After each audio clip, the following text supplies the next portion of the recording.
María de la Cruz Gutiérrez, alumna de la Universidad Autónoma de Tlaxcala, del segundo semestre Grupo A. Y hoy volvemos para hablar sobre un tema de terapia de infusión y medicamentos por vía intravenosa. Y para ello, pues, para una presentación, la cual la vamos a ver un momento. Listo. Como ya he explicado, bueno, este es el tema, terapia de infusión, medicamentos por vía intravenosa. Y una representación. Y soy bueno, ya dije mis datos, pero se los vuelvo a repetir, claro. Universidad Autónoma de Tlaxcala, Distrito de Enfermería y Obstetricia, y mi nombre es Ana María de la Cruz Gutiérrez, del segundo semestre del grupo. Ese es el índice general de los temas que veremos. Principalmente la introducción a esta, bueno, lo primero lo leeré y después explicaré. En este tema logramos obtener información sobre la terapia de infusión, la cual es de vital importancia en el sector de salud para evitar malestares en los pacientes y colocar y hacer una buena técnica. Para ello, les presentaré este tema extenso pero interesante. ¿Qué es la terapia de infusión y medicamentos por vía intravenosa? La infusión intravenosa o endovenosa es una disolución cuyo objetivo clínico consiste en ser inyectada al torrente circulatorio, ya sea de una forma directa, por goteo o a través de bombas de infusión continua. Cuando hablamos de bolus, el medicamento se inyecta directamente en la vena. Esto quiere decir que, como aquí es el ejemplo, este se tiene que inyectar de manera intravenosa, es decir, podemos utilizar, por ejemplo, estas venas o estas, y las cuales, por cierto, un dato interesante es que por vía intravenosa es de mayor rapidez su efecto, y con ello queremos hacer que el efecto sea rápido, pero evitar más complicaciones en un paciente. Estos son algunos riesgos de colocar una terapia de infusión. Una infección, recomendación, utilizar un sistema cerrado de fácil de desinfección. Dos, flebitis mecánica. Recomendación, una punción más alejada de la piel del paciente reduce notablemente esta problemática. Tres, falta de control sobre el tiempo de llegada de fluido. Recomendación, un menor volumen muerto permite al clínico conocer el tiempo que tarda el fluido en llegar al torrente sanguíneo. Cuatro, pérdida de sangre. Sistemas cerrados permanentemente, con recomendación, sistemas cerrados permanentemente tienen menor riesgo de desconexión accidental y pérdida de sangre. La 5 es incomodidad entre fármacos. Recomendación, menor espacio común entre las líneas permite reducir el riesgo de interacción entre las diferentes soluciones. 6, reducción de medicamentos y sangre. Recomendación, dispositivos equipados con válvulas antirretorno evitarán el reflujo. 7, falta de control sobre el volumen de llegada del flujo. Recomendación, dispositivos en gran volumen muerto dificultan la profesionalidad de conocer con exactitud el volumen de fluido que recibe el paciente. Y 8, costes y tiempo de enfermería. Recomendación, los sistemas abiertos como rampas o llaves precisan una mayor manipulación y desencadenan complicaciones que alargan la estancia hospitalaria. Como tal, son recomendaciones y riesgos. Esos son algunos cuidados enfermeros. Higiene de manos, muy importante, siempre, siempre en cualquier procedimiento, los 5 momentos de lavado de manos y un buen lavado clínico. Higiene de manos, lavado higiénico de manos con agua, jabón y posteriormente solución hidroalcohólica o lavado antiséptico de manos.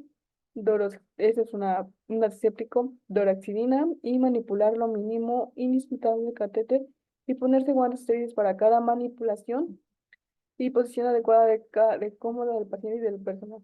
Siempre utilizar guantes en este tipo de procedimientos con catéter, ya que es eh, en una habitación donde hay secreciones. Otra es cambiar los componentes de los sistemas sin aguja, al menos con tanta frecuencia con los sistemas de administración. Recomendación 2. El número de llaves de 3 pasos o alargadas tienen que ser lo mínimo posible. La siguiente es comprobar visualmente que ajusten las conexiones y llaves de 3 pasos cada 4 horas. Es importante verificar. Asegurarse de que todos los componentes del sistema son compatibles para minimizar los riesgos y roturas del sistema y minimizar el riesgo de infección limpiando con antiséptico el exceso del sistema al, al usarlo. Es importante estar verificando cada cierto tiempo la limpieza del catéter. Esos son los cuidados enfermeros, como tal son ejemplos. Y ahora hablaremos de la acción esencial número 3, Meta Internacional 3, y su nombre es seguridad en el proceso de medicación. Como tal, esta es su función de la acción esencial. La gestión de la medicación es un componente importante de los tratamientos preventivos, diagnósticos, sintomáticos y ¿qué? Perdón, palioti- paliativos. La gestión de la medicación abarca el sistema y los procesos que emplean una organización para administrar farmacora- far- farmacoterapias a sus pacientes. Esto en general es un esfuerzo multidisciplinario y coordinado del personal de una organización sanitaria que aplica los principios del diseño implementando y mejorando el proceso para seleccionar y adquirir, almacenar, prescribir, transcribir, dispensar, preparar y administrar. Si bien los roles de los profesionales sanitarios en la gestión de medicación varían mucho entre los países, hay leyes los cuales hacen que sean sólidos. Como tal, esta acción esencial nos da a conocer que es importante la seguridad del proceso de medicación. Como tal, los pasos es que es importante verificar la caducidad, el nombre corroborar la receta y el nombre del medicamento, verificar la dosis, verificar el paciente, los datos del paciente y cada uno de los detalles del paciente para que evitemos algunos tipos de daños hacia el paciente por médica. Y verificar si el paciente no tiene alergias y preguntarle al mismo paciente para corroborar. Esa es una técnica de no contacto durante la reconstitución. Técnica séptica, perdón. Previa la abertura de las ampollas, la utilización de las vitales se debe asegurar su limpieza y ausencia de partículas en la superficie. 2. Medida de los volúmenes para la preparación y dosificación.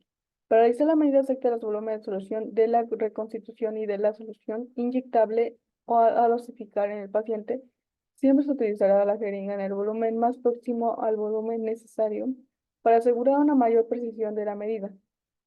3. Zona de la preparación. La elaboración de los de los preparados en ambientes no estériles debe realizarse en zonas diferenciadas de la preparación de medicamentos, que deben estar presentes en las plantas y en las unidades donde se preparan los medicamentos.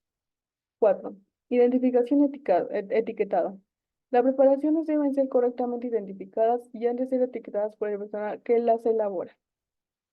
5.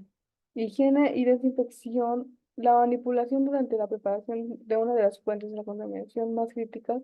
El personal debe estar formado y entrenado para mantener la máxima asepsia durante la preparación. 6. Preparación y tiempo hasta la administración. Uso inmediato. El tiempo transcurrido desde la preparación hasta la administración de los medicamentos es un factor crítico de cara a la contaminación microbiológica de un medicamento, especialmente cuando se prepara fuera de las cabinas estériles. Es importante verificar dónde realizamos el medicamento bueno, no solamente realizamos, sino dónde verificamos o colocamos el medicamento. 7. Envases multidosis en las preparaciones estériles en las unidades de enfermería.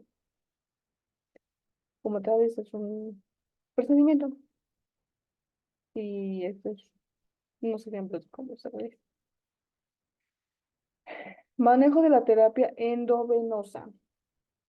1. Regular el goteo de acuerdo al horario establecido si las condiciones del paciente y el tipo de líquidos a administrar requieren del manejo preciso de este, se deberá utilizar una bomba de infusión. 2. Evitar que regrese sangre por el catéter. Si esto sucede, irrigar la línea con solución. 3. Orientar al paciente sobre el tiempo de duración de la infusión y solicitar que reporte cualquier molestia que sienta durante el paso del líquido, dolor, ardor, ejemplo, dolor, ardor, sensación de hormigueo o adormecimiento, cambio en la coloración o salida del líquido. Volveremos a la 2. Evitar que regrese sangre por el catéter si esto sucede, irrigar la línea de solución.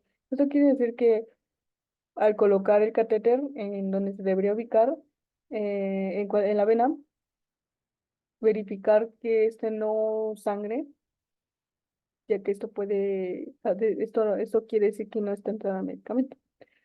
3. Orientar al paciente sobre el tiempo. Esto quiere decir que explicar al paciente sobre el tiempo que este va a tardar y cómo es que es, cómo debe ir por goteo o algo así. Y que nos explique en cada momento cómo es que se siente para poder verificar si el paciente, no sé, un ejemplo, es alérgico a algo, pero él no tiene idea y pues no sabría explicarnos él. Vamos a verificar con un poco y ya veremos la reacción del paciente. Si reacciona de manera bien, pues seguimos con ese mismo medicamento. Si no, pues deberíamos quitarlo rápidamente porque esto puede provocar un desmayo, ya que es alérgico el paciente. 4. Diluir suficientemente los medicamentos que se medicen e irrigar con solución fisiológica, considerando las condiciones y la edad del paciente. Con esta medida se reduce la probabilidad de causar flebitis química. 5. Reducir al mínimo la manipulación del catéter, así como la bayoneta, sitio de administración de medicamentos, conector del equipo de infusión, llaves de 3 vías y extensiones. En su caso, utilizar técnica aséptica, no dejar insertadas agujas en las bolsas o frascos que contienen la solución de administrar sitios de administración de medicamentos y en los filtros de aire, evitando el máximo vías de entrada de microorganismos del sistema. Eso quiere decir que evitar constantemente el contacto con los catéteres, ya que esto podría, bueno, esto es para evitar una infección hacia el paciente y una infección hacia nosotros. Cambiar depósitos que cubren el sitio de inserción no antes de las 12 horas, posteriormente la colocación. Después del tiempo de la colocación debe realizarse cada 32 horas o antes si se requiere. Esto quiere decir, como lo expliqué en una anterior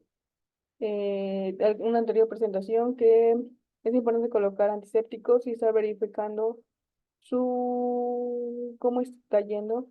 Y esto no debe salirse del tiempo de 12 horas. Estos son algunos ejemplos de cómo se realiza. Y en conclusión, de este tema presentado, podemos darnos cuenta de que todos y cada uno de los detalles de esta técnica o procedimientos son de vital importancia y por ello debemos tener más en cuenta estos cuidados enfermeros para poder evitar infecciones nosocomiales o alguna otra cosa o incomodidad para el paciente. Muchas gracias. Eso sería todo. Fue un tema no tan largo, pero intento hacerlo lo más sencillo, pues lo más sencillo, así que muchas gracias. Y pues volveremos para otro video.